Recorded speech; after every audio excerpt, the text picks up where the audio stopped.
इस्लामाबाद में एहतजाज के लिए डी चौक पहुंचने की कोशिश करने वाले मुजाहिरीन और पुलिस के दरमियान फैजाबाद के करीब झड़पें हुई, जिसमें 200 से जायद अफराद के खिलाफ मुकदमा दर्ज कर लिया गया है। सादिकाबाद पुलिस ने इंस्पेक्टर इफ्तिखार की मदय्यत में मुकदमा दर्ज किया, जिसमें इंसदाद दहशतगर्दी एक्ट, 16 MPO इक़दाम कत्ल और दीगर दफात के तहत दर्ज किया गया।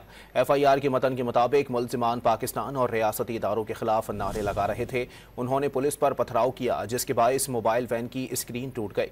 करीबी दुकानों को नुकसान पहुंचा। 4 पुलिस मुलाजमीन असरार, आकिब, जावेद, उमर सगीर और मोहम्मद वकास जख्मी हो गए।